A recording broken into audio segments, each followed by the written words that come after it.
अब यहाँ तक जहाँ तक पहुँचे, अगर आपके दिमाग में किसी के दिमाग में कोई सवाल हो तो आप सवाल पूछ सकते हैं। हम तीनों यहाँ पे हैं। Anybody having any question? मेरे ख्याल से यस।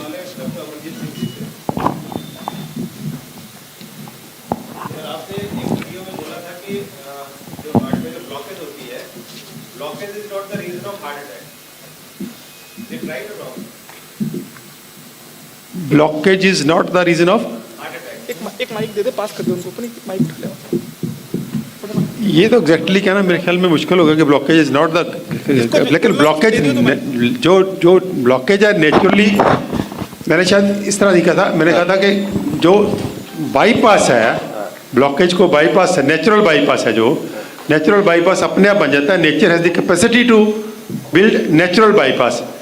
वो डॉक्टर साहब भी बहुत कहते हैं, मैं भी कहता हूँ, वो इसके फुल्ली कन्विंस्ड हूँ मैं भी, कि कुदरत अपने आप अपना बाईपास बना लेती है। कुदरत के अंदर ये क्षमता है कि वो खुद अपना बाईपास बना सकती है। और ये जो डाइट डॉक्टर साहब बोल रहे हैं, जैसे जो हम लोग डाइट कह रहे हैं, इस डाइट से 3 महीने के बाद हम किसी भी व्यक्ति को गारंटी दे सकते हैं कि 3 महीने के बाद उसको कभी हार्ट अटैक नहीं आएगा। Okay, thank you sir. I have a question sir. जैसे I have lot of thyroids patients, तो उनका डीआईपी डाइट से बिल्कुल ठीक हो जाता है, but in some cases I have seen with water TDS is very low. मतलब हमारा पेशेंट है, बहुत अच्छा डाइट फॉलो कर रहा है, बहुत रिगरसली डाइट फॉलो कर रहा है, बट उसका TSH लेवल नीचे नहीं आया। दोनों सेम पेशेंट है, बट एक पानी पी रहा है 400 TDS का, उसका थायराइड ठीक हो गया, और एक का है बॉम्बे में 60-70 TDS, उसका थायराइड ठीक नहीं हो रहा। So sir, is there anything that हम पानी नेचुरली कैसे उसको एक सेफ जोन में ला सकते हैं? हमने बोला मटके में आप कॉपर रखो, उसमें तुलसी डालो, but still the TDS is not rising up. But what I have seen in last 7-8 years, thyroid patient sir ठीक हो रहे हैं, 99% ठीक हो रहे हैं, बट कुछ पेशेंट्स हमने ये ऑब्जर्व किया जिनका ठीक नहीं हो रहा था, उनका TDS बहुत कम है, और गवर्नमेंट आरओ जो लगाते हैं उसमें नेचुरली 30, 40, 50 सेट करके देते हैं। मेरे घर का TDS रनिंग इज 400, और जब मैंने अपना आरओ चेक किया it was 60, so that was shocking. तो मैंने सबके अपने स्टूडेंट्स का चेंज कराया, बहुत से रिजल्ट्स आए। तो मेरा क्वेश्चन सर ये है कि जिनका already running water he 60, 70, 80, specially in metro cities like, तो उनको हम कैसे मतलब कुछ एक सेफ जोन में ला सकते हैं सर? Thank you. राइट, देखिए इसमें आप देना सर। ओके, अच्छा, इसमें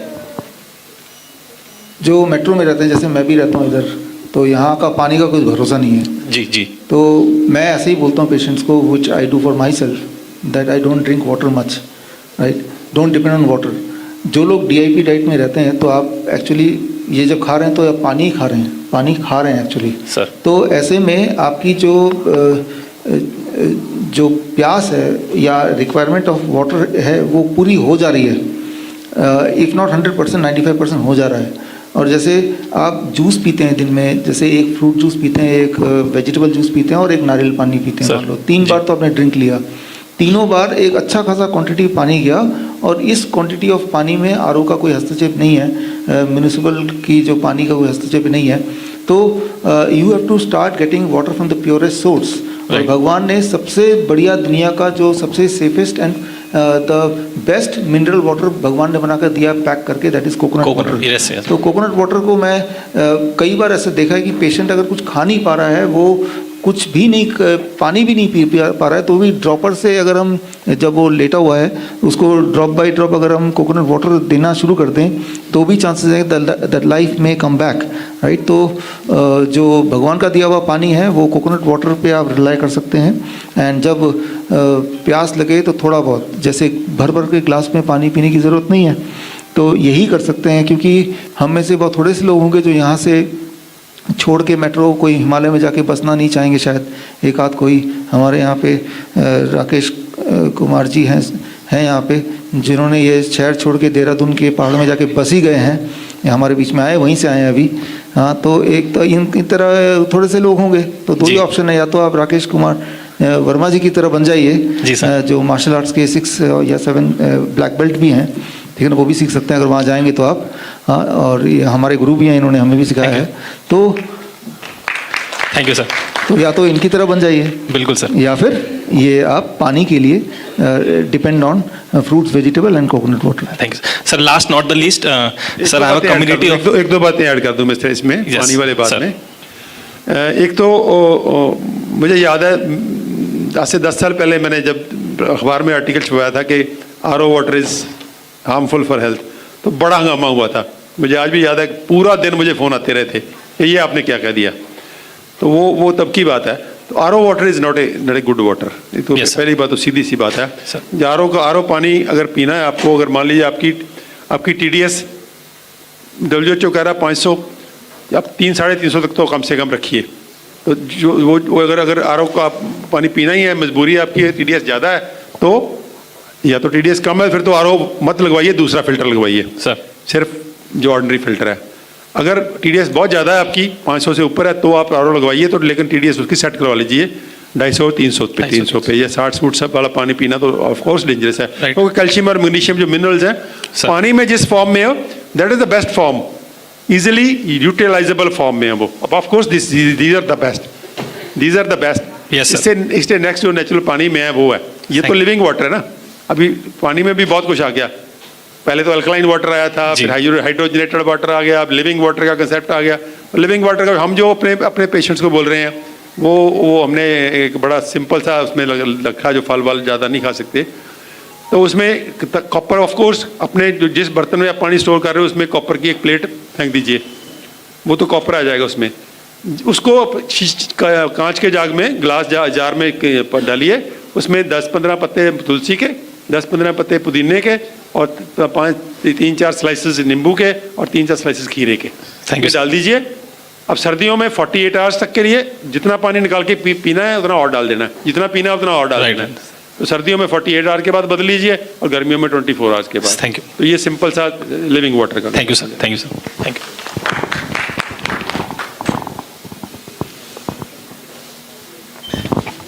सर मेरा क्वेश्चन ये है कि अगर सिंगल फ्रूट पे चलते हैं, जैसे कि या तो केला या फिर आम, पूरे दिन सिर्फ एक ही फ्रूट खाएंगे तो टॉयलेट तो बार बार आएगा, लेकिन वीकनेस क्यों आता है? ये क्या मुझसे पूछ रहे हैं? हाँ आपसे। तो देखिए, सिंगल फ्रूट पे आपने देखा भगवान ने फ्रूट सब अलग अलग रंग के बनाए हैं, ठीक है ना। तो इसका मतलब है कि सबकी अलग अलग खूबियाँ हैं, इसीलिए मैं बोलता हूँ कि 4 types. 4 type does not mean exactly 4 types, लेकिन आप ऐसा भी कर सकते हैं, एक दिन सिर्फ आम खा रहे हैं, अगले दिन सिर्फ केला खा रहे हैं, ऐसा भी कर सकते हैं जी। और वीकनेस तभी आती है जब जितनी क्वांटिटी आपकी बॉडी को चाहिए उससे जब कम क्वांटिटी लेते हैं तो वीकनेस आएगी, क्योंकि हम आदित नहीं है फ्रूट्स खाने के, और इसमें टाइम कंज्यूम भी होता है।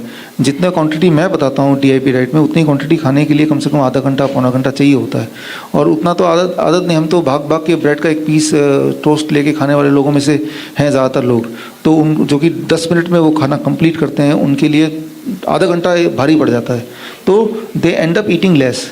वो 20 मिनट में खाते हैं, सोचते हैं कि मैंने बहुत कुछ खा लिया, जबकि उसमें तो 80-90% तो पानी ही है ना।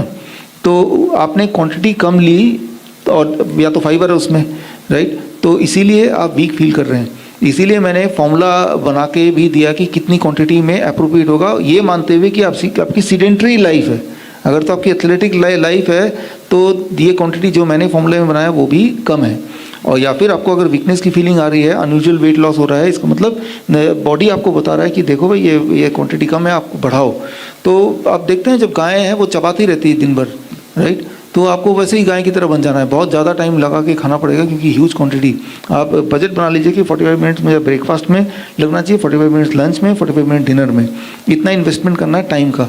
जब इतना अगर आपने खाया लगातार तो लगभग उतना चला गया जितनी की एक्चुअली ज़रूरत है, फिर ये जो वीकनेस है ये नहीं आएगी। हाँ, टॉयलेट कई बार आएगा तो जाइए टॉयलेट, कई बार अगर आता है तो टॉयलेट आना कोई ख़राब बात नहीं है। हाँ, डिस्कम्फर्ट है, लेकिन क्योंकि हम इसमें ना पानी ज़्यादा पीते हैं एक्चुअली, जब आप खा रहे हैं ना ये वाला फूड, तो एक्चुअली अब पानी भी इंटेक ज़्यादा हो रहा है इनडायरेक्टली, तो इंटेक ज़्यादा होगा तो वो बॉडी उसी स्पीड से बाहर निकालेगी। तो लेकिन वो ठीक है, हमें क्यों ऐसा लगना है कि दिन में 2 ही बार जाना है मुझे टॉयलेट में या 3 ही बार जाना है? Why to count this, right? ये कौन डिसाइड करेगा कितनी बार जाना बिल्कुल ठीक होता है? ये तो आपको बॉडी डिसाइड करेगा, राइट? आपने खुद ही एक स्टैंडर्ड बना दिया, अगर मैं 2 बार से ज़्यादा टॉयलेट जा रहा हूँ तो वो ज़्यादा है। ज़्यादा का जो डेफिनेशन है वो क्या है? वो किसी का कोई भी एक स्टैंडर्ड हो सकता है, जो ज़्यादा या कम हो सकता है या उतना ही हो सकता है। जितना आपका बॉडी चाहता है उतना जाइए, उसको रोकिए मत। जब आप रोकते हैं तो वो स्टेगनेंट हो जाता है and then that can lead to infection etcetera, हालांकि लॉन्ग टर्म तक, राइट? एक आध दिन में नहीं होगा। तो ये छोटी सी बात है। Sir second question, Can I add something to what you are saying? देखो, देखो ऐसा है, आप बैठिए, देखिए इतनी लाइफ फॉर्म्स हैं दुनिया के अंदर, वो किससे जिंदा है? क्या वो माइंड से जिंदा है क्या? एक बकरी जब खाती है अलग अलग तरह की हर्ब्स, वो किस पर जिंदा है? उसको किसी ने पढ़ाया है कि ये हर्ब खानी है या नहीं खानी? इंस्टिंक्ट है, जिसको बॉडी इंटेलिजेंस कहते हैं। बॉडी इंटेलिजेंस सबसे सुपीरियर इंटेलिजेंस है दुनिया की, जिससे माइंड इंटेलिजेंस उसी का हिस्सा है। बॉडी इंटेलिजेंस आपको बता देती है ये चीज़ मुझे इतनी अच्छी लग रही है, इसके बाद इतना नुकसान कर रही है, ये इसका फायदा हो रहा है, ये मेरा दिल कर रहा है, right? Except for one particular point in medicine, in the medical field which is suicidal in nature. जैसे शराबी शराब के बिना नहीं रह सकता, राइट? उसके अलावा, या जब आदमी खुद सुसाइड कर लेता है अपनी गन को, अपने, उसके अलावा जितनी भी इंस्टिंक्ट है, जितनी भी इंटेलिजेंस है, वो आपके फेवर में काम कर रही है, उसको यूज कीजिए आप। Even when, for example, if he has prescribed these 10 types of things for you, then you should choose and which will keep on changing. 15 दिन हो सकता है आपको सिर्फ सेब अच्छा लगे, 15 दिन बाद आपको ये सेब अच्छा लगना बंद हो जाए, क्योंकि बॉडी के हालात चेंज हो गए हैं, फिर आपको केला अच्छा लगने लग जाए। And this happens. So please trust your body intelligence. Sir second question, game of life में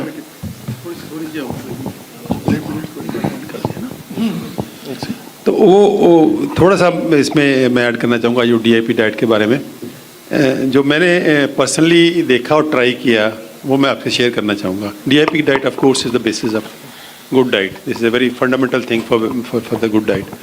उसके ऊपर हमने मिलेट्स का कॉन्सेप्ट डॉक्टर खादरवली से लिया। Doctor Khadarvali is a wonderful person, wonderful scientist, जिसने पिछले 25 सालों में रिसर्च करके 5 मिलेट्स निकाले हैं जो एक वंडर ग्रेन्स हैं। उनमें जो स्टार्च का अरेंजमेंट है, स्पायरल है, और फाइबर कंटेंट 8 to 12% है, और जो न्यूट्रिएंट्स हैं बहुत बैलेंस्ड हैं। अगर प्लेट 2 में अगर मिलेट्स कर देते हैं, चावल और गेहूं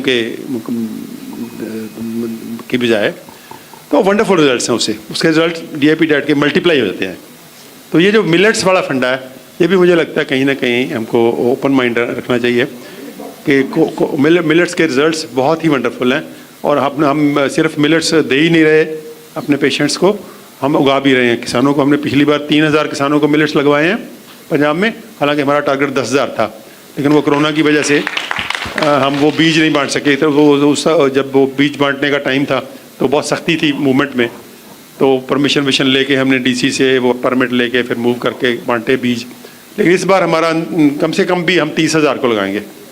तो ये पूरे का पूरा, वो जो कुटकी है, कंगनी है, हरी कंगनी है, स्वांख है, और कोदरा है।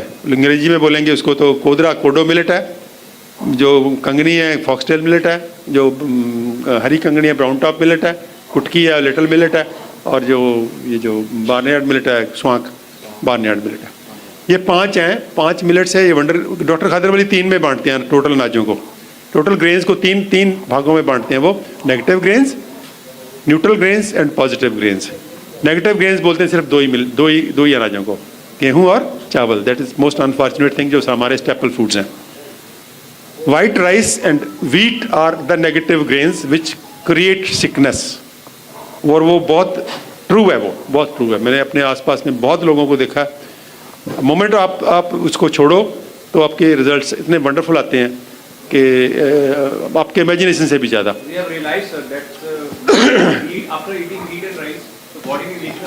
हाँ, सब एंगल से, वो डाइजेस्ट होने के एंगल से, एपिटाइट आपकी फुलफिल करने के एंगल से, और रिजल्ट्स के एंगल से, और टेस्ट के एंगल से much better taste than white rice.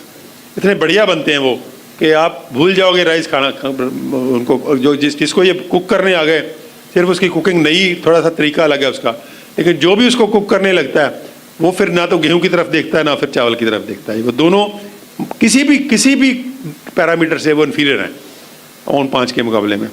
तो बाकी न्यूट्रल ग्रेन्स हैं। न्यूट्रल ग्रेन्स में वो आ गई आपकी मक्का आ गया, ज्वार आ गई, रागी आ गई, प्रोजो मिलेट आ गया, आपका वो आ गया, तो क्या बोलते हैं उसको, अमरैंथस आ गया, बाजरा आ गया, आपका वो आ गया आपका वो जो क्या नाम, किनुआ ये न्यूट्रल मिल का मतलब है जिसका फाइबर कंटेंट लगभग 4% है, वाइट राइस का 0.2% है, वीट का 1.2% है, ये जो न्यूट्रल मिलेट्स हैं इनका 3 to 4% है, और ये जो पॉजिटिव मिलेट्स हैं इनका 8 to 12% है।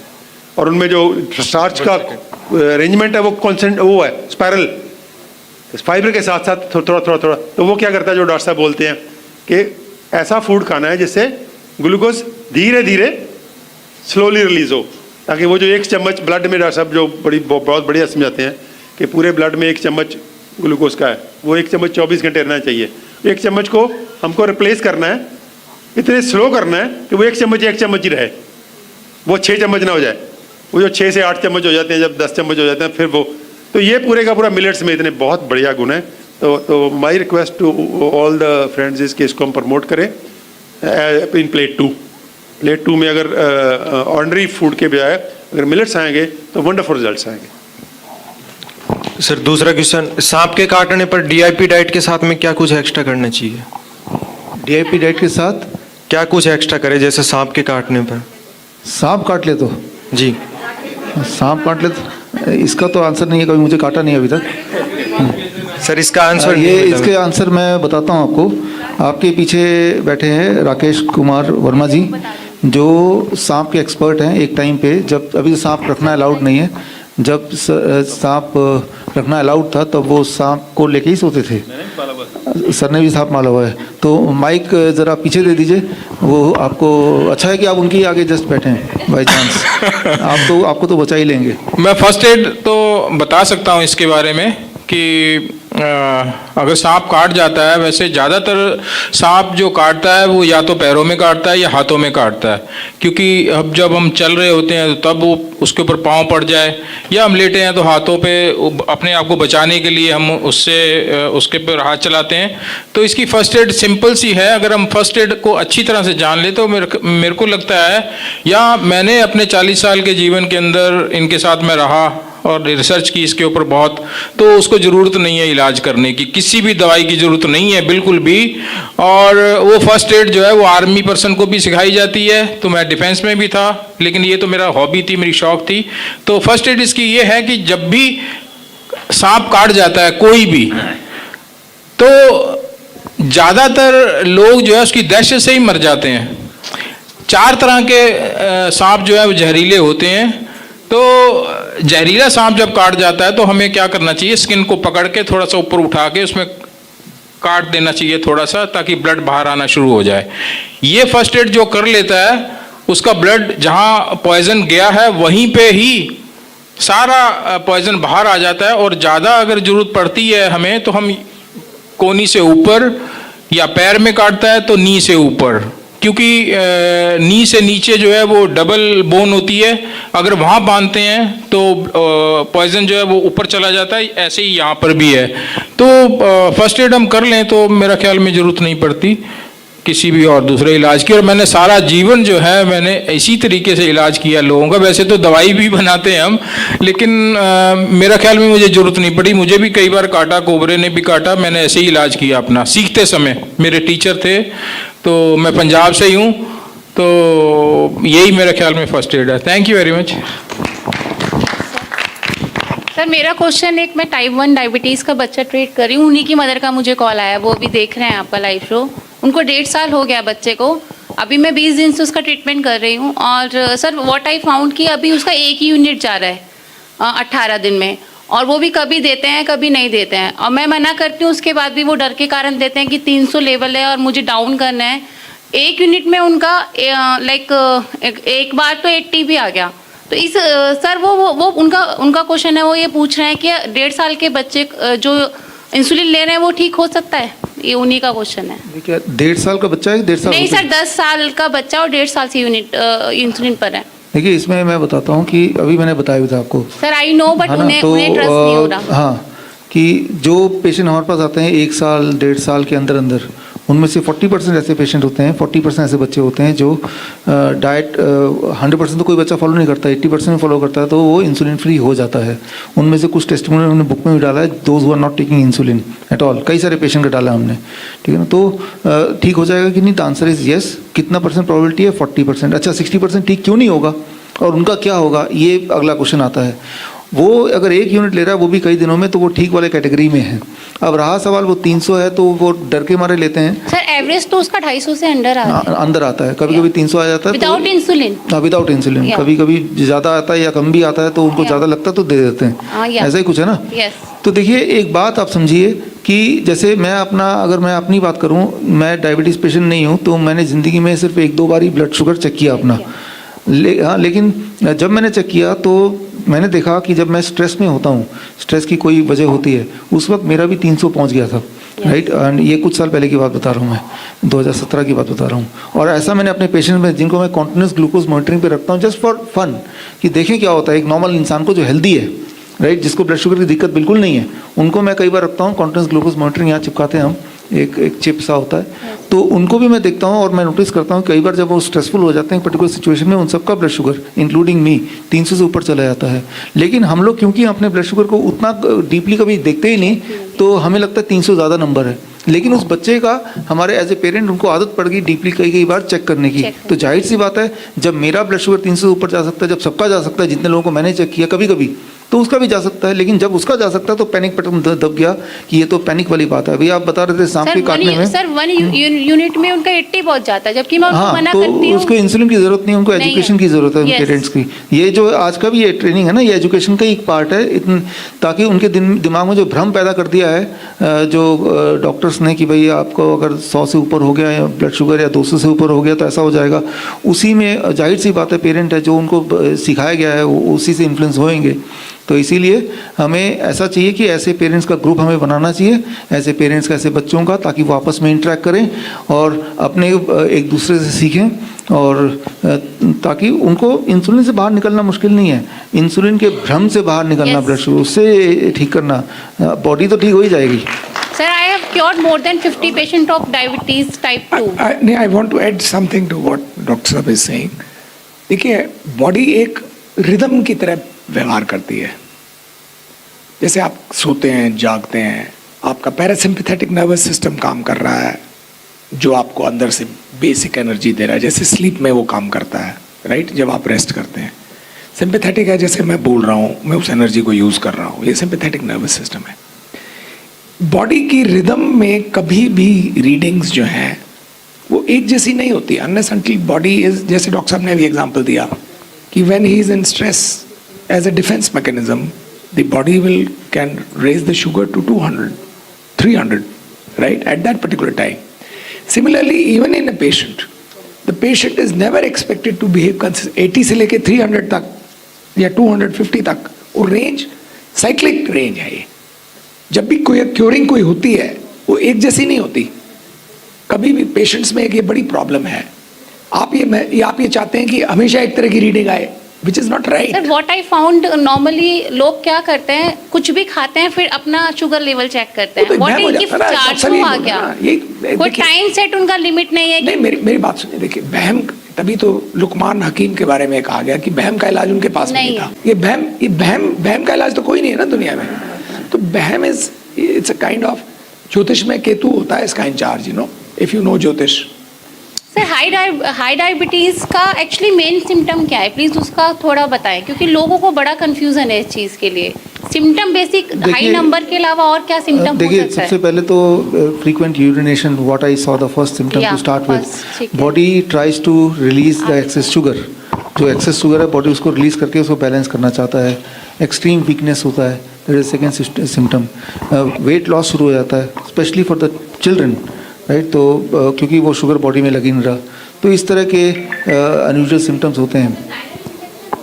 वजाइनल इन्फेक्शन काफ़ी होता है। आप एक एक्सपेरिमेंट कीजिए, जब हम बोलते हैं शुगर की बीमारी तो एक्चुअली वो ग्लूकोज है, राइट। आप ग्लूकोज लेके ग्लूकोन डी या चीनी लेके आप कहीं ऐसे डालिए तो क्या होगा, थोड़ी देर में चींटियाँ आ जाएंगी ना, राइट।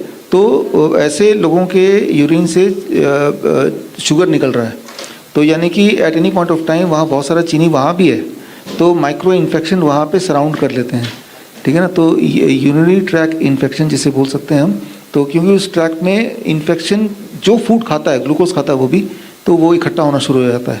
सो इसलिए यूटीआई होता ही है, राइट। मेडिसिन देखिए, infection is that it comes in the category of infectious disease. Infectious दो तरह की बीमारी है, लाइफस्टाइल डिजीज, इन्फेक्शियस डिजीज। आपने देखा कि अगर लाइफस्टाइल डिजीज होगा तो इन्फेक्शियस डिजीज अपने आप हो गया, दोनों कनेक्टेड है, हम दोनों को सेपरेट नहीं कर सकते। एक सिंपल रूल आपको बता देता हूँ तो आपको इस सवाल का जवाब मिल जाएगा कि कोई भी इन्फेक्शन क्यों ना हो, कोई भी इन्फेक्शन क्यों ना हो, वो इन्फेक्शन जिंदा रहती है।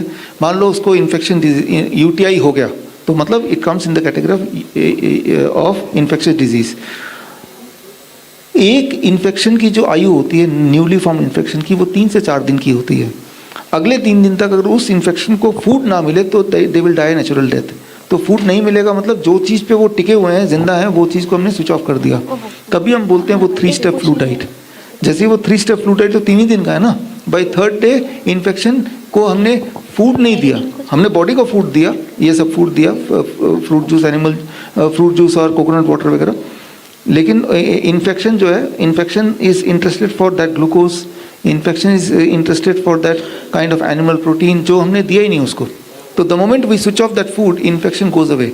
तो कोई भी अगर ऐसा बोलता है यूरिनरी ट्रैक्ट इन्फेक्शन है, उनको भी आप 3 स्टेप फ्लू डाइट में लगा दो and then you ask 3rd day कैसी हालत है, तो इट इज़ गॉन। जो कि कई महीनों से भी था, ऐसा भी हो सकता है, लेकिन तब भी 3 दिन में चला जाएगा। उसकी लाइफ स्पैन ही 3 दिन है। जैसे मान लो मेरी लाइफ स्पैन है कि मैं अगर एक हफ्ता या 10 दिन या 15 दिन नहीं खाऊं तो आई विल डाई, राइट। तो हर एक क्रिएचर की लाइफ स्पैन होती है। तो इन्फेक्शन की लाइफ स्पैन 3 दिन की है, तो वो 3 दिन।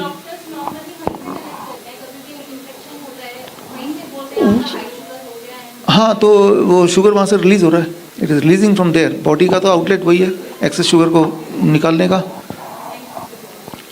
Hello sir. यस।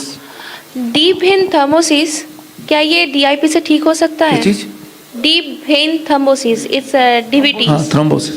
देखिए इसको समझना होगा, सर आप बोलेंगे। हाँ, समझना होगा, बैठिए प्लीज।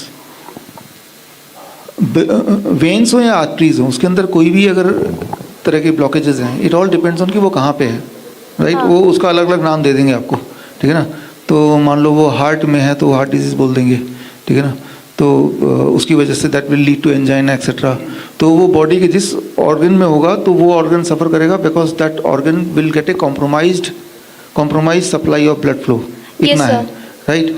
तो आप में से जो लोग ने थोड़ा भी स्टडी किया, आपको पता है when the bodies nitric oxide production increases, NO जिसे बोलते हैं, तो जहाँ जहाँ पे ब्लॉकेजेस हैं, राइट, वहाँ से वो हट जाएगा, राइट। वो वेन्स में हो जैसा आप बोल रहे हैं, वो आर्टरीज में हो तो वो हट जाएगा, ठीक है ना। तो आपको सिर्फ बॉडी की नाइट्रिक ऑक्साइड की प्रोडक्शन को बढ़ानी है। And fortunately that is possible when you take food in the same state as made by the nature, जिसको हम DIP डाइट बोल रहे हैं, राइट। तो इट स्टार्ट्स विद, जिस दिन से आप लेंगे उसी दिन से बॉडी का नाइट्रिक ऑक्साइड प्रोडक्शन बढ़ जाएगा, उसी दिन से आराम मिलना शुरू हो जाता है। पहले तो जो माइक्रो इन्फ्लेमेशन होता है पहले उस पर असर होता है, फिर जो बड़े बड़े ब्लॉकेज है उस पर असर होता है, फिर चाहे उसका वो कहीं भी लोकेटेड हो, वो वेन में भी हो सकता है, आर्टरीज में भी हो सकता है, सारी जगह भी हो सकता है, तो अपने आप ही ठीक होता है, राइट। तो it is not a new disease, the only thing is the same thing, the same blockage at different part of the body, right, is given a different name, right. So this is how it is. तो वो भी ठीक हो सकता है क्योंकि वो अलग बीमारी तो है ही नहीं ना, राइट। आप देखो जैसे मान लो मैं बोलता हूँ गैस्ट्राइटिस, अर्थराइटिस, ओटाइटिस, ये सब अलग अलग बीमारी लग रही है, लेकिन आप देख रहे हैं ये नाम तो एक ही है, आइटिस, इन्फ्लेमेशन है, राइट। कहीं किसी भी आर्टरीज में इन्फ्लेमेशन, तो किसी भी आर्टरीज में ब्लॉकेज हो तो उसको एक नाम दे देंगे, इन्फ्लेमेशन तो एक नाम दे देंगे, लेकिन है तो इन्फ्लेमेशन ना। तो ब्लड जो या आपके आंखों में जा रहा है वही वाला ब्लड तो बॉडी के हाथों में भी जा रहा है, right. And blood is carrier of the nutrient. तो नाम के पीछे नहीं पड़ते हम लोग, राइट। जो लोग यहाँ पे मेडिकल न्यूट्रिशनिस्ट हैं उनके लिए how we have to treat कि सिम्टम क्या है, right, ask that and when the symptom goes, right, the disease goes, right. So that is the easier approach which is more understandable. लेकिन उसको complex बनाना तो उसको अलग से नाम दे दो एक, आपको चेक करना। देखो ये ना एलोपैथी ने ये बहुत कन्फ्यूजन बहुत क्रिएट कर दिया हुआ है। 8000 बीमारियां गिना दी हैं, इसका मतलब 8000 कारण है, इसका मतलब 8000 नहीं सोल्यूशन होंगे, ऐसा तो कुछ नहीं है। एक्चुअली ये सारी टर्मिनोलॉजी जो है ना, हम जो टर्मिनोलॉजी बोरो कर रहे हैं वो मॉडर्न मेडिसिन से कर रहे हैं। तो मॉडर्न मेडिसिन की टर्मिनोलॉजी ही रॉन्ग है, बेसिकली टर्मिनोलॉजी रॉन्ग है, क्योंकि एक एक चीज़ को पकड़ के एक एक चीज़ का वो बीमारी फुल फ्लैश बीमारी बना देते हैं, उसको अलग अलग करके सोचते हैं, जिसको हम रिडक्शनिस्ट अप्रोच बोलते हैं। अगर होलिस्टिक अप्रोच से सोचेंगे तो body as a function as a whole, body not only function as a whole, body right from body to cosmos functions as one unit. तो अब तो वो साइंस प्रूव कर दिया कि whole cosmos works as one unit, then the nature works as one unit, then our body works as one unit. तो वो शब्दावली हमको थोड़ी चेंज करनी चाहिए। अगर बॉडी हेल्दी है तो वो सब चीज को डील कर लेगी। Health is the primary thing, health is the central thing, health is the access. अगर हेल्थ एक्सेस है तो डिजीज की टर्मिनोलॉजी मैटर नहीं करती, अंदर कोई टर्मिनोलॉजी नहीं, टर्मिनोलॉजी सिर्फ बाहर है, वो डॉक्टरों की है। तो ये जो डीप वेन थ्रोम्बोसिस है, अब उसका प्रॉब्लम क्या है? एक तो वो वेन तो थ्रोम्बोस हो ही गई, वो हो गई तो हो गई। अब अगर वेन्स का तो अंत नहीं है, बस उसका तो बाईपास वैसे ही बहुत आसान होता है, आर्टरी से भी आसान होता है, वेन्स का तो ऑलरेडी बाईपास बना हुआ है, बॉडी में अल्टरनेट वेनस फ्लो होता है। तो वो अगर बॉडी हेल्दी है तो वो अपना अल्टरनेट ढूंढ लेगी। वो अगर वेन बंद भी है तो बंद पड़ी रहेगी, उसको पक्का ही बंद कर देगी वो, और उसका बाईपास बना लेगी। पहली बात तो डीप वेन थ्रोम्बोसिस होता ही उसी को है जो ग्रॉसली सिक है, ग्रॉसली इल हेल्थ है, यानी कि हेल्दी नहीं है। जो अगर हेल्दी है तो डीप वेन थ्रोम्बोसिस कभी इस डाइट से कोई डीप वेन थ्रोम्बोसिस हो सकता है? कभी नहीं हो सकता, तो रॉन्ग डाइट से ही होगा। तो ये पूरी का पूरी शब्दावली मुझे लगता है टर्मिनोलॉजी जी है ना, इन्फेक्शियस नॉन इन्फेक्शियस, ये भी बड़ी बोगस टर्मिनोलॉजी है कि इन्फेक्शियस अलग है, नॉन इन्फेक्शियस अलग है। ऐसा थोड़ा ही है। एनी नॉन इन्फेक्शियस डिजीज का, अगर मान लीजिए डायबिटीज नॉन इन्फेक्शियस है, लेकिन डायबिटीज वाले को तो इन्फेक्शन बहुत ज़्यादा होती है। अब इन्फेक्शियस है कि नॉन इन्फेक्शियस है?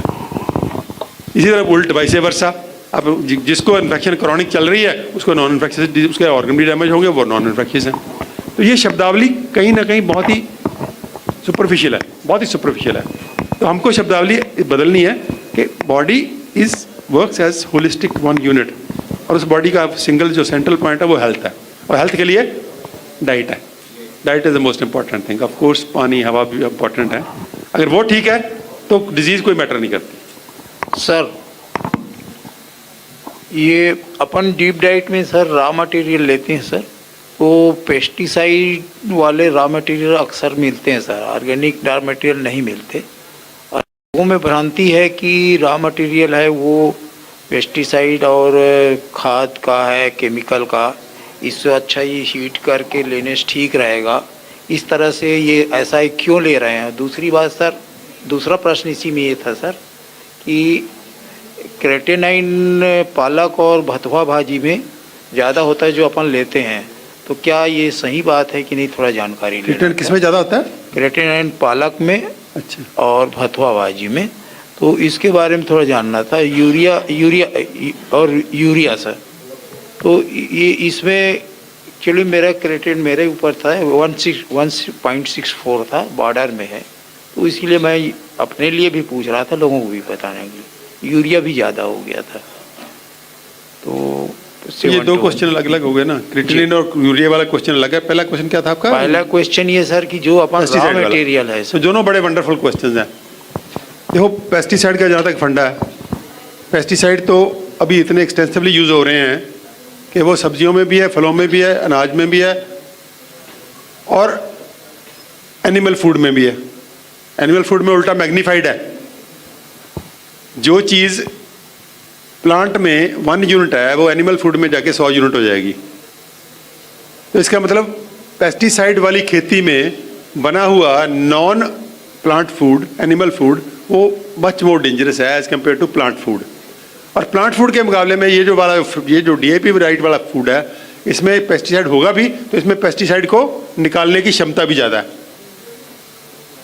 इसमें अंदर क्षमता है कि ये ऑर्गन्स को स्ट्रॉन्ग करता है, किडनीज को स्ट्रॉन्ग करता है, स्किन को स्ट्रॉन्ग करता है, क्योंकि बॉडी के अंदर टॉक्सिन वो हार्मफुल होता है जो क्यूमुलेट होता है। टॉक्सिन तो बॉडी में जाते हैं, हवा में भी जाएंगे, पानी में भी जाएंगे, फूड में भी जा रहे हैं, लेकिन अगर बॉडी में क्षमता उसको निकालने की, और साथ के साथ मान लीजिए मैंने 10 यूनिट कोई चीज़ खाई, टॉक्सिन खाया, और 10 के 10 यूनिट मेरी बॉडी ने 24 घंटे में निकाल दिया, तो कोई प्रॉब्लम नहीं। कौन सा टॉक्सिन हार्मफुल होगा? जो 10 यूनिट मैंने खाया, 5 यूनिट मेरे लिवर और किडनी और स्किन मिला करके निकाल सके, 5 यूनिट अंदर रह गया। अगले दिन मैंने फिर खाया 10 यूनिट, फिर वो 5 यूनिट और अंदर रह गया, तो वो दैट 5 यूनिट बिकम्स 100 यूनिट्स धीरे धीरे धीरे। तो परसिस्टेंट और पॉल्यूटेंट्स इसको बोलते हैं। परसिस्टेंट वो अंदर परसिस्ट कर रहे हैं, क्यूमुलेट हो रहे हैं, वो नुकसान करेंगे। तो इस फूड में यहाँ पे पेस्टिसाइड का रिस्क उतना ही है बाकी फूड के मुकाबले में, इनमें कोई ज़्यादा नहीं है। जितना इसमें पेस्टिसाइड है उतना ग्रेन्स में भी होगा, उतना दूध में भी होगा, हर चीज़ में होगा। वो जहाँ पे खेती हो रही है वहाँ पे जो भी चीज़ पैदा होगी उसमें पेस्टिसाइड होगा। हम बढ़िया बात है ऑर्गेनिक हम लोग करें, ऑर्गेनिक की मूवमेंट को में हम पार्टिसिपेट करें, वंडरफुल है। मेरा सफ़र शुरू वहीं से हुआ था। हम लोग खेती विरासत मिशन में काम करते हैं, पिछले 15 साल से ऑर्गेनिक फार्मिंग करवाते हैं हम लोग। हमारे पास 2000 किसान हैं हमारे साथ, जो साइंटिस्ट जिसको हम बोलते हैं, साइंटिस्ट फार्मर्स, जिन्होंने अपने बलबूते पे अपने फार्म्स को कामयाब किया है। वो 1 एकड़ से लेकर 150 एकड़ तक का फार्म हमारे पास है जो टोटली टॉक्सिन फ्री है। तो ये पूरे का पूरा फंडा कहीं ना कहीं हमको समझना है कि हमको उस मूवमेंट में भी पार्टिसिपेट करना है जो टॉक्सिन फ्री करने वाली मूवमेंट है। लेकिन डाइट यही बेस्ट है क्योंकि इसमें टॉक्सिन है तो टॉक्सिन निकालने वाली क्षमता भी ज़्यादा है, तो इसलिए ये वंडरफुल है। यहाँ तक क्रिएटिनिन और यूरिया का सवाल है, क्रिएटिनिन और यूरिया की आज तक किसी को समझ नहीं आई कि क्यों बढ़ते हैं। 2 कारण हो सकते हैं इसके। एक तो आप डाइट ज़्यादा खा रहे हो जिसमें क्रिएटिनिन और यूरिया प्रोड्यूस करने की क्षमता है ज़्यादा है। दूसरी बात है कि आपकी किडनी कंप्रोमाइज्ड है कि उसने निकालना था लेकिन वो पूरा निकाल नहीं पा रही, इसलिए वो कम्युलेट हो रहे हैं। मेडिकल साइंस अभी धीरे धीरे ये यहाँ पे आ रही है कि आपकी ज़्यादा वो किडनी कंप्रोमाइज्ड है आपकी because of the various reasons. Wrong food है आपका, रॉन्ग लाइफस्टाइल है, पेस्टिसाइड टॉक्सिन ज़्यादा है आपकी किडनी को डैमेज कर रहे हैं। तो वो rising creatinine, rising uric acid and rising urea, सबसे पहले यूरिक एसिड राइज करता है। पंजाब में यूरिक एसिड इतना ज़्यादा है कि every 3rd person is having high uric acid. तो वो यूरिक एसिड क्योंकि थोड़ा सा मुश्किल होता है निकालना किडनी के लिए as compare to urea and creatinine, तो वो पहले बढ़ता है। तो that is the early sign of kidney damage कि आपकी किडनी कंप्रोमाइज हो रही है। पहले यूरिक एसिड बढ़ेगा, धीरे धीरे आपका क्रिएटिनिन। वो डाइट का कितना रिलेशनशिप है इसका अभी कभी मुझे नहीं लगता साइंटिस्टों को भी पता है। और प्लांट डाइट से क्यों बढ़ेगा क्रिएटिनिन यूरिया नहीं बढ़ेगा। Basically they are the by products of protein digestion. Protein जब हजम होते हैं उसका बाई प्रोडक्ट है, उसका वेस्ट प्रोडक्ट है प्रोटीन्स का। तो कौन से पत्तों में प्लांट उसमें है, तो मुझे नहीं लगता। ये पोटाशियम वाला फंडा डॉक्टर साहब बहुत बार क्लियर कर चुके हैं, जो किडनी वालों को कहते हैं हाई पोटाशियम फूड मत खाओ। हमने तो देखा कोई पोटाशियम नहीं बढ़ता इनसे। कितने लोगों को हमने कहा है कि भाई उनकी डाइट वाइट मत मानो, आप फल खाओ तभी किडनी रीजनरेट करेगी, अब नहीं खाओगे तो कैसे करेगी। तो बिल्कुल नहीं पोटाशियम बढ़ता। तो ये कुछ नॉर्म्स जो कुछ मेडिकल प्रोफेशन ने ऐसे बिना मतलब के किडनी वाले को सलाद भी बंद, फ्रूट भी बंद, सब हर चीज़ बंद कर देते हैं।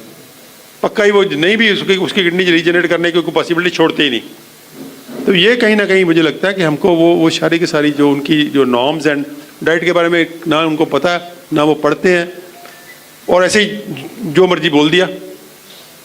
उसको हाई पोटाशियम देख के भी हाई पोटाशियम नहीं खानी। तो ये मुझे लगता है इनकी डाइट वाइट की रिकमेंडेशन जितना मर्जी बड़े से बड़ा डॉक्टर हो उसकी डाइट की रिकमेंडेशन नहीं माननी चाहिए।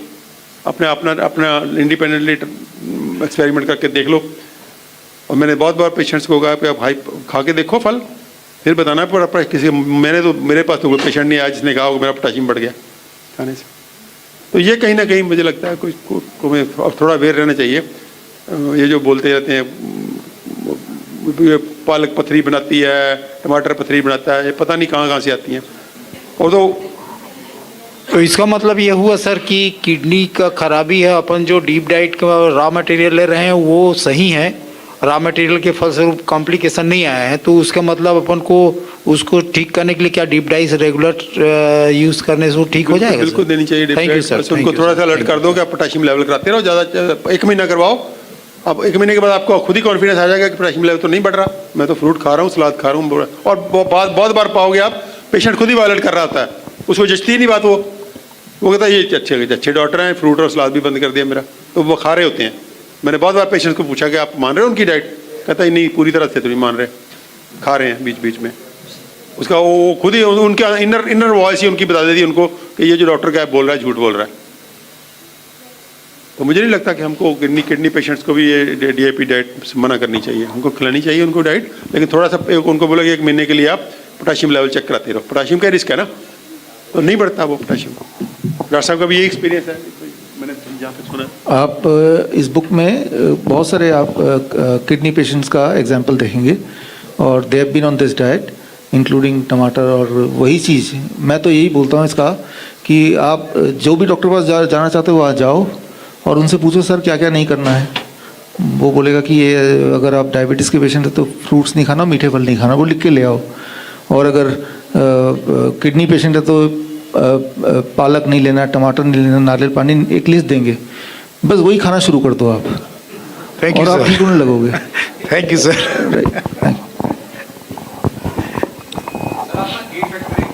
जी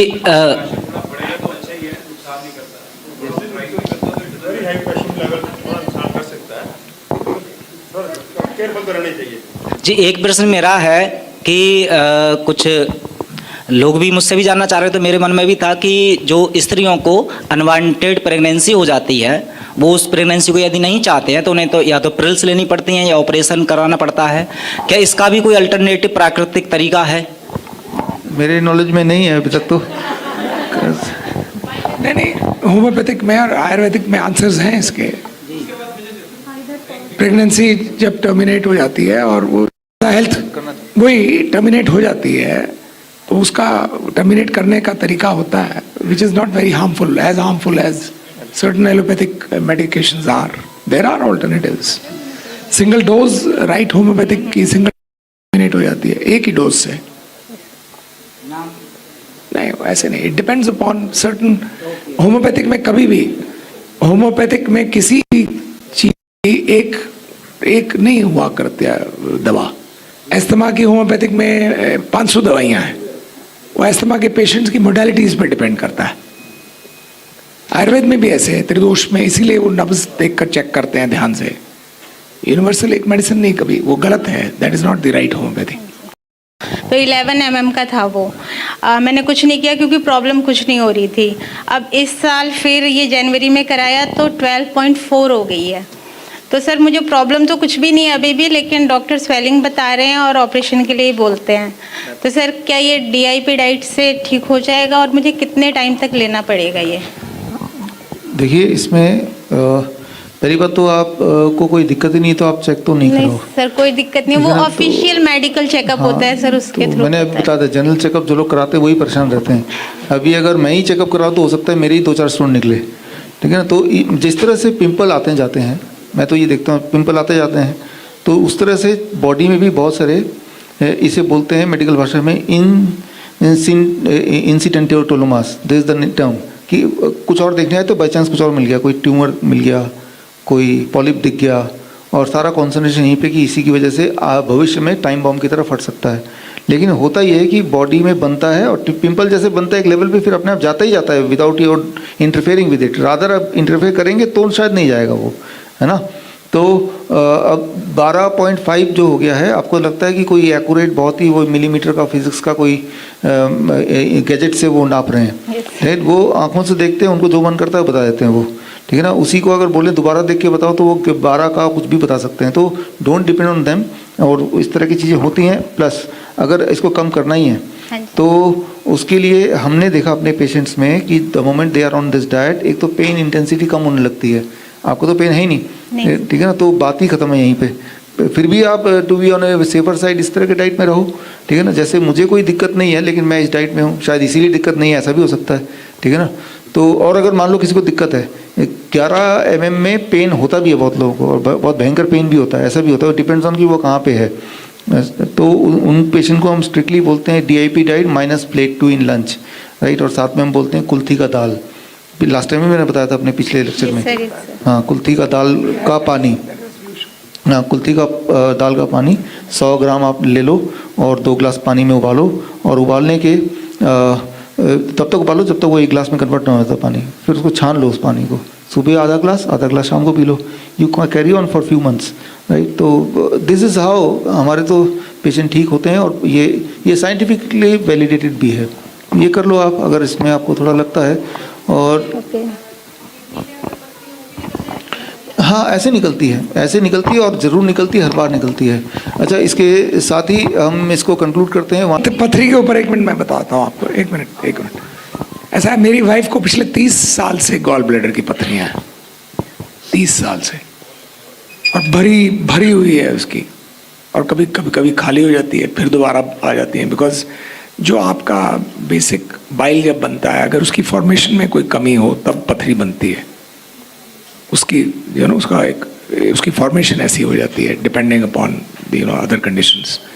मैं आपको बेसिकली ये बताना चाह रहा हूँ और इमीडिएटली ये एडवाइस करते हैं कि गॉल स्टोन में, क्योंकि आगे जो उसके जो CBT डक्ट होती है वो 4 mm की होती है, वो कहते हैं उसमें अगर फंस गई तो फट जाएगी and it is a critical situation. So the doctors generally से कि आप गॉल ब्लैडर निकलवा दीजिए। मैंने नहीं निकलवाया पिछले 30 साल से अपनी वाइफ का, and this is despite the painful episodes, जैसे डॉक्टर साहब ने बोला, जहाँ पेनफुल एपिसोड्स नहीं है, क्योंकि पता क्या होता है, जब एक बार आप गॉल ब्लैडर निकलवा देंगी तो लीकिंग टैंक की तरह हो जाता है, क्योंकि आपका बाइल ही आपके फैट को पचाता है। जब आप फैट खाते हैं, और fat is necessary for the body, तो एकदम वो जिसके अंदर वो बैग की तरह होता है, वो एकदम यूं करके वो सारा बाइल निकाल के पचा देता है। बॉडी को इंटेलिजेंस होती है कि मैंने फैट खाया है, इंटेस्टाइन में जाते ही पता लग जाता है गॉल ब्लैडर को, और वो निकाल देता है, राइट।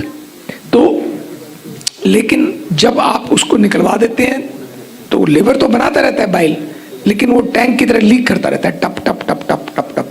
फिर जब आप 1 चम्मच भी 2 चम्मच भी खाते हैं तो हमेशा के लिए इंडाइजेशन प्रॉब्लम हो जाती है 80% पेशेंट्स में। तो it is not advisable. There are cures, homeopathic में क्योर्स हैं, आयुर्वेदिक में क्योर्स हैं, there number of cures depending upon specific for both gall stones and kidney stones. Homeopathic में बहुत ही, किडनी स्टोन्स तो बहुत ईजी है टैकल करना होम्योपैथी में, गॉल स्टोन थोड़ा मुश्किल है। Sir just sir yes sir, yes मेरी बेटी जी है वो 2 साल की जो सी उदों नेफ्रोटिक सिंड्रोम होया सी, उस बाद मेडिसिन चलती रही काफ़ी चिर तक, 20 साल तक मेडिसिन चलती रही, एलोपैथ भी, होम्योपैथिक भी, आयुर्वेदिक भी, सब मतलब चीज़ा करके असी देख लिया सीगियां। लास्ट मैं पंजाब तो पोस्टिंग होकर इतने दिल्ली आ गया सीगा इस चक्कर दे विच, ते उहदा 2006 तो डायलिसिस स्टार्ट होया सी और 2008 च उसकी किडनी फेल हो गई सीगियां हाई एंटीबायोटिक देने दे नाल, फिर वो डायलिसिस उस बाद फिर उसका ट्रांसप्लांट हो गया। मैं ये जानना चाहना, मेरा प्रश्न ये है कि हुण उसकी मेडिसिन जी सेलसेप चल रही है, पेनग्राफ चल रही है, ते नाल वाइसुलॉन चल रही है, तो मैं जानना चाहना कि वो दवाई तो छुटकारा उसका हो सकता है या नहीं हो सकता, मिलेट्स के द्वारा या किसी होर के द्वारा। क्योंकि एक चीज़ होर मैं कर लवां कि ਉਹਦਾ ਵਿੱਚ ਤੁਹਾਨੂੰ पता ही है कि जिन्नी मेडिसिन ले रही है तो वो प्रॉब्लम तो खड़ी करेगी, ਉਹਦੇ वास्ते कोई होर कोई ਉਹਦੇ ਕੋਲ है नहीं सोर्स। तो मैं सोचदा कि शायद मिलेट्स के बारे जिवें तुसीं गल करते रहंदे, मैं तुहाडी वीडियो काफ़ी सारी देखियां मैं, तो जे ਉਹਦੇ ਵਿੱਚ कोई सलूशन है, क्योंकि फ्रूट्स जिहड़ा है जिथे तक मैनू समझ लगी है, हो सकता डॉक्टर साहब इनू होर ज़्यादा क्लीयर कर देन कि ये साडे इम्यून सिस्टम नू स्ट्रोंग करती है फ्रूट्स जिहड़ा है, तो ਉਹਨੂੰ ਜਿਹੜੀ ਮੈਡੀਸਨ ਦਿੱਤੀ ਜਾ ਰਹੀ है मेरी नॉलेज के मुताबिक ਜਿਹੜੀ है ਉਹਦੇ ਇਮਿਊਨ ਸਿਸਟਮ ਨੂੰ ਕਨਫਿਊਜ਼ ਕਰਨ ਵਾਸਤੇ ਉਹ ਦਵਾਈ ਦਿੰਦੇ ਹੈ ताकि ਉਹਦੀ ਕਿਡਨੀ ਨੂੰ ਉਹ ਡਿਸਟਰੋਏ ਨਾ ਕਰ ਦੇ ਉਹਦਾ ਇਮਿਊਨ ਸਿਸਟਮ। ਹੁਣ ਅਸੀਂ ਮਤਲਬ ਇਸ ਪਰੇਸ਼ਾਨੀ 'ਚ ਆ ਕੇ ਕਿ ਇਹ ਦਵਾਈ ਹਟ ਸਕਦੀ ਹੈ ਜਾਂ ਨਹੀਂ, ਜਾਂ ਇਦਾਂ ਹੀ ਚੱਲੇਗਾ ਕੰਮ। ਉਹਦਾ 2008 ਦੇ ਵਿੱਚ ਆਪਰੇਸ਼ਨ ਹੋਇਆ ਸੀ, ਹਜੇ तक ਉਹ ठीक है बिल्कुल। मेरे पास ऐसा कोई एक्सपीरियंस नहीं है। इसमें एग्जाम्पल आपने इसमें ये है कि बॉडी एक्सेप्ट करती है या नहीं एक्सेप्ट करती है, that is decided with in the first few months. उसके बाद अगर एक्सेप्टेबल हो गया तो फिर ब्लड वेसल्स बन जाते हैं। एक बार ब्लड वेसल बन गया तो that becomes the part of the body, वो बॉडी का ही हिस्सा बन गया, दैट इज़ वन थिंग। और उसके बाद the moment you are on this diet, ये डाइट क्या करेगी, उस ब्लड वेसल को स्ट्रेंथन करेगी, ठीक है। तो जितना मैंने देखा है तो कि पहले कुछ महीने में ही एक्सेप्ट कर रही कि रिजेक्ट कर रही, that is being decided. And once accept होने का मतलब कि एक ब्लड वेसल बन गया, and once the blood vessel जिससे ब्लड वहाँ फ्लो हो रहा है, तो ब्लड वेसल जब कनेक्ट कर गया तो that becomes one organ, one body, it is not A separate thing, right. शुरू में सेपरेट रहा होगा, रिजेक्शन या एक्सेप्टेंस तब रहा होगा, इम्यूनिटी का सप्रेस करना तब रहा होगा, लेकिन अब क्योंकि वो एक ऑर्गन है, अब हमारा ये रिस्पॉन्सिबिलिटी हमारी बॉडी की कि हर ऑर्गन का साथ में इस ऑर्गन का भी हेल्थ को ध्यान दें, और हर ऑर्गन के लिए जो चीज़ जो खुराक है इस ऑर्गन के लिए भी, जो कि डोनेटेड किडनी है उसके लिए भी खुराक सेम ही है। तो इसमें होना यही चाहिए कि you should start with these things without fearing कि इम्यूनिटी अगर ज़्यादा होगा तो वो ये वाला एक प्रॉब्लम आ जाएगा, कन्फ्यूजन आ जाएगा। ये आना होता है या नहीं होता है, रिजेक्शन एक्सेप्टेंस, जिसके लिए कई सारे पैरामीटर है, वो पहले में ही हो जाएगा। अब तक भी है, सब कुछ सही है, इसका मतलब बॉडी ने ब्लड वेसल बना लिया है, बना लिया तो now it is not a new organ, it body has accepted it as one. तो ये सोच के and to be on a safer side, अगर फिर भी लगता है, मुझे तो नहीं लगता लेकिन आपको लगता है, तो कई पेशेंट को मैं बोलता हूँ यू स्टार्ट विद लेस, कि चलो भाई पहले फ्रूट्स की क्वांटिटी इतनी थी and then we are trying to monitor किस तरह से होता है। फर्स्ट कि ब्लड प्रेशर उसका धीरे धीरे कम हो रहा है क्या, पेशेंट का ब्लड प्रेशर कम होने का मतलब किडनी की फंक्शनिंग अच्छी हो रही है। तो ये एक क्लियर कट एविडेंस है जो दिनों में पता चल जाएगा, 2-4 दिन के अंदर ही पता चल जाएगा, हफ्ते में पता चल जाएगा। तो that is the first indication. तो अगर वो इंडिकेशन हमारे हिसाब से है, पॉजिटिव है, तो वी आर इनकरेजिंग। अगर वो उतने हिसाब से नहीं है तो हम उसके क्वांटिटी को बहुत ही कॉशियसली लेके चलें।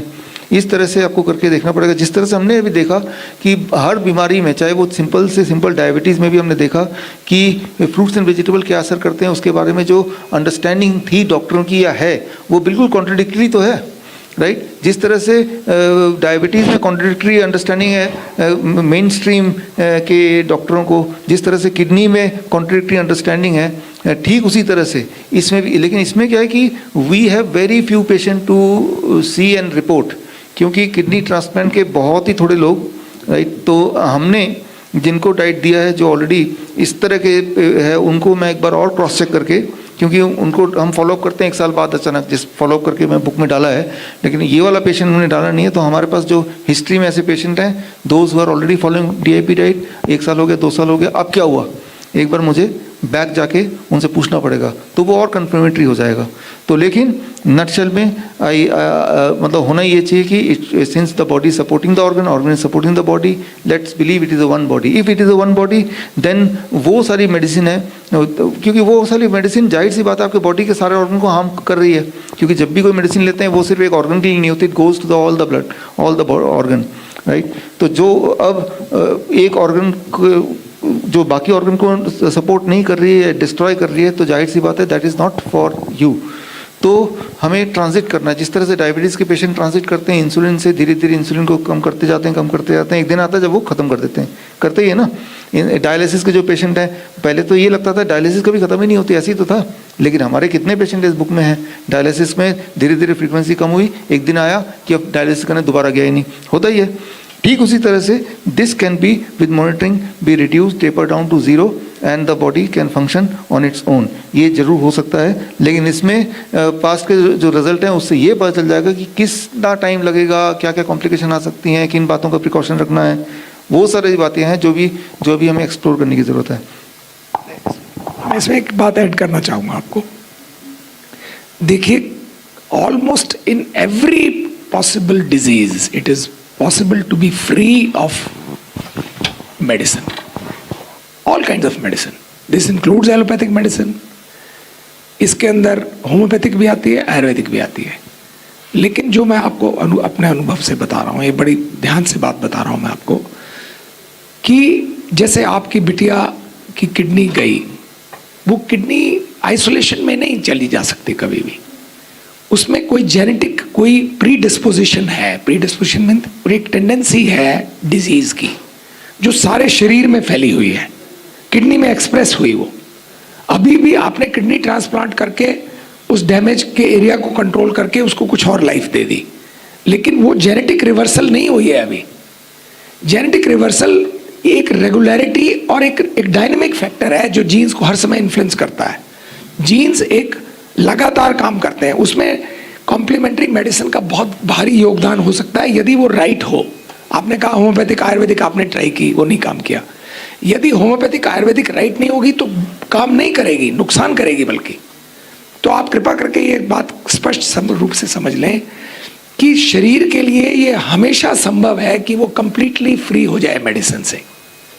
जो राइट होम्योपैथिक भी डॉक्टर है, जो आयुर्वेदिक डॉक्टर है, वो मिनिमम प्रेस्क्राइबर है।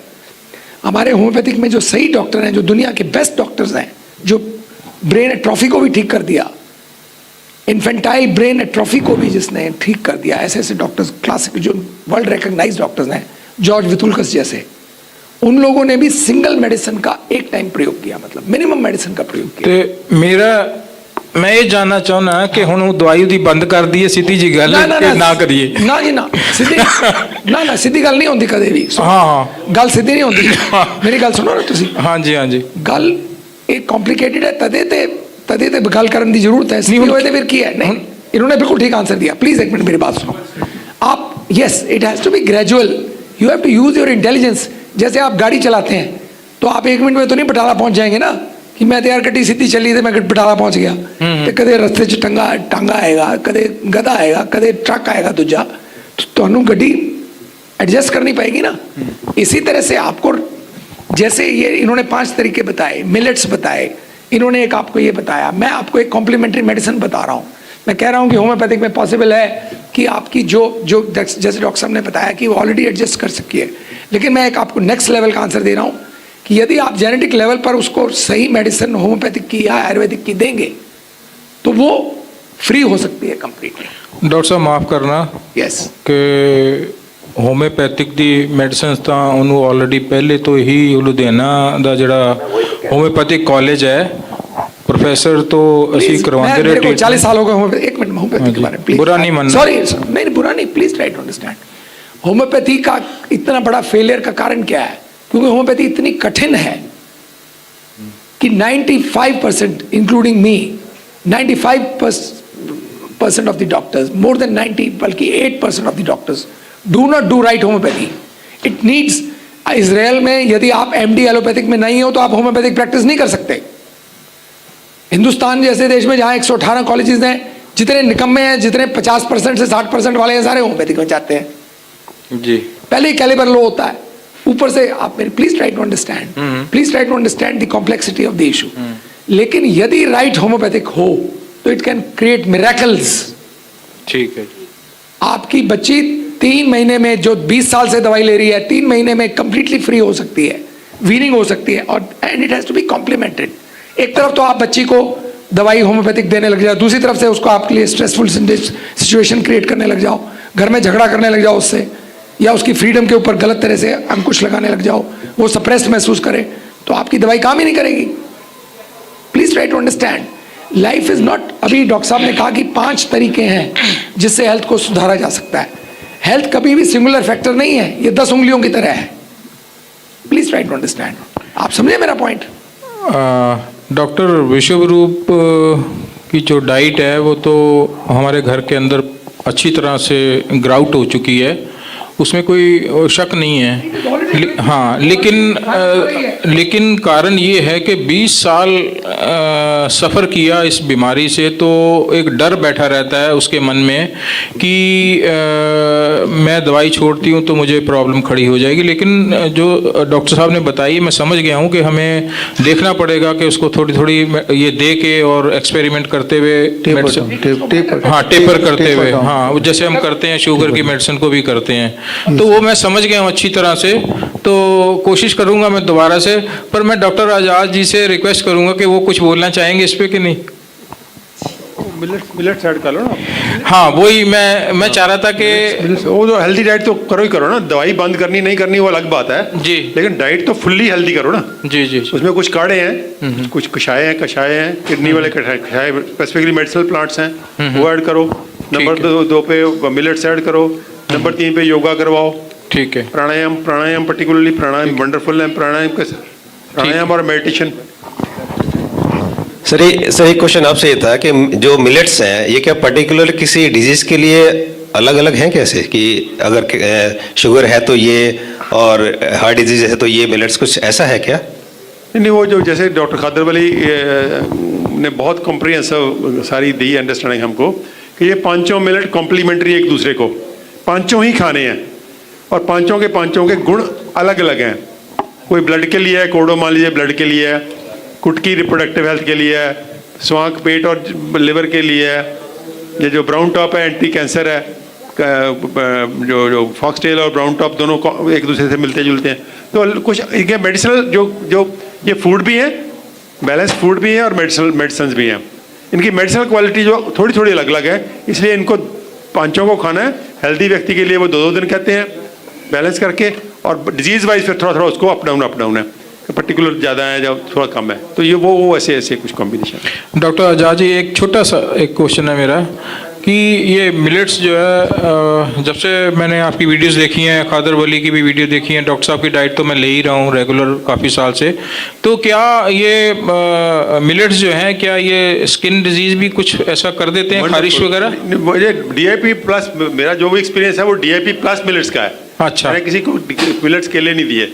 ठीक है, DIP एक बेसलाइन है ही है वो, क्योंकि मुझे ऐसा लगा कभी कभी कि मुझे स्किन में खारिश वगैरह कभी कभी होती है। सारी की सारी बीमारियां ठीक हो जाती हैं।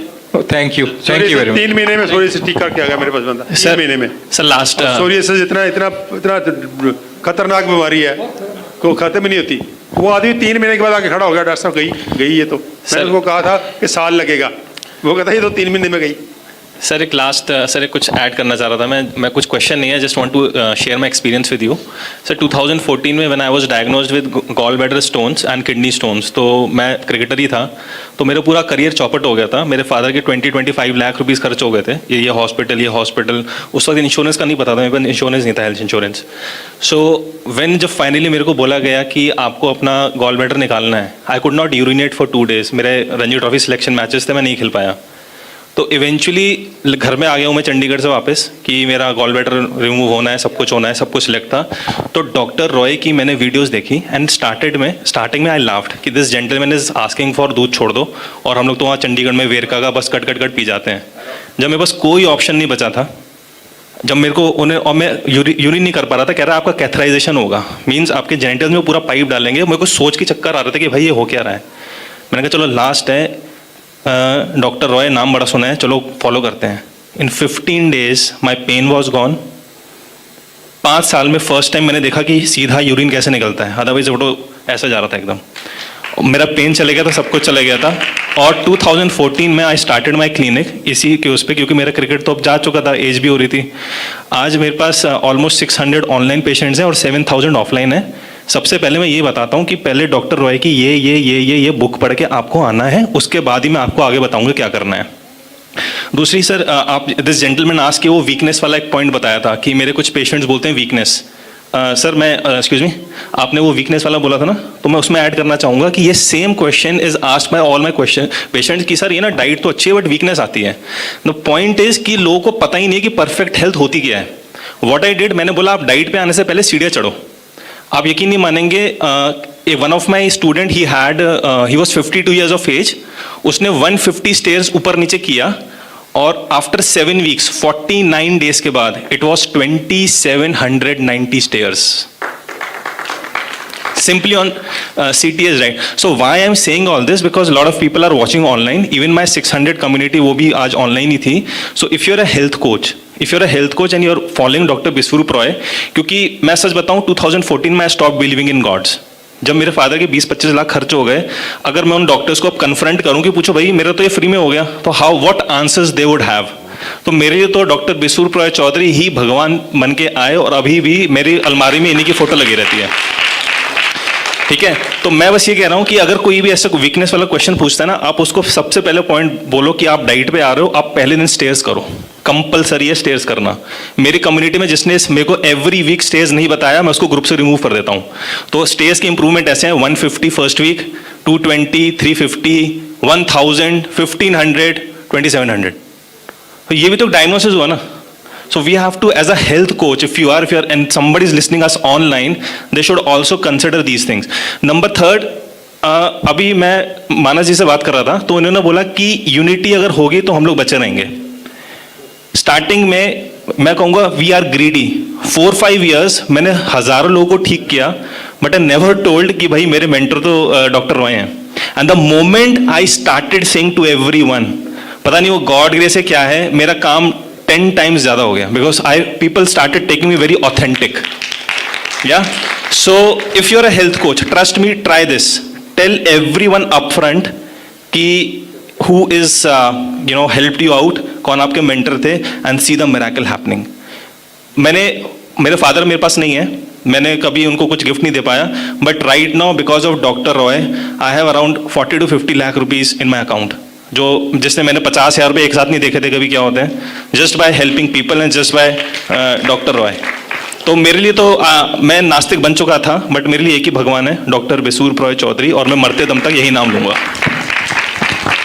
द सेम इज हियर कि 6 महीने पहले 9 महीने पहले जिसको मुझे हार्ट अटैक का डर होता था, और मैंने अपने बेटे को सारा अकाउंट दे दिया था कि बेटा मैं कभी भी जा सकता हूँ, और ये सब I am not telling a lie, और मेरी वाइफ और मेरी बेटी तो रोने लगती थी, लेकिन बेटा प्रैक्टिकल था तो कहता हाँ पिताजी पैसे तो बताइए दो कहाँ पे है। तो वो उन्होंने सब कुछ दिया, और जब मैंने DIP डाइट को फॉलो किया तो ना I am very much all right. और मैंने कितने हार्ट पेशेंट की सर्जरी को अवॉइड कराया कि अब वो हार्ट सर्जरी उन्होंने नहीं कराई मुझे देख के, कि चलिए कम से कम इसी के बहाने ये हुआ। तो मैं भी ये कहना चाहूँगा कि अगर आप ज़िंदगी अच्छी जीना चाहते हैं तो आपको 2 काम करने हैं, बहुत मेहनत कर रही है प्रोफेशनली, अच्छे पैसे कमाने हैं, और ओनली एंड ओनली डॉक्टर विश्वरूप राय चौधरी को आंख बंद करके भगवान मानकर जो कहें वो कर रहे हैं। Thank you so much. मैं कलकत्ता से हूँ, मीना गुप्ता, और मेरी 81 में शादी हुई थी, और शादी के बाद बस लगातार बीमार 13 साल की उम्र में ही बीमार हो गए थे, और 35 साल मेरा बीमारी का निकला है, और बहुत सारी बीमारी थी, urine infection, slip disc, doctor बोलते थे कभी बिस्तर से नहीं उठना, कमर में बेल्ट लगा के चलते थे, और हर समय बुखार रहता था मेरे को, और भी बहुत सारी तकलीफ थी, टीबी भी था, बहुत कुछ था। और जब से डॉक्टर साहब से मिले हैं तब से सबसे पहले तो हम खुद ही ठीक हुए, और बिल्कुल ठीक है, अभी हम दौड़ भी सकते हैं, कुछ भी कर सकते हैं, और जबकि चला भी नहीं जाता था, हर समय बेल्ट लगाते थे।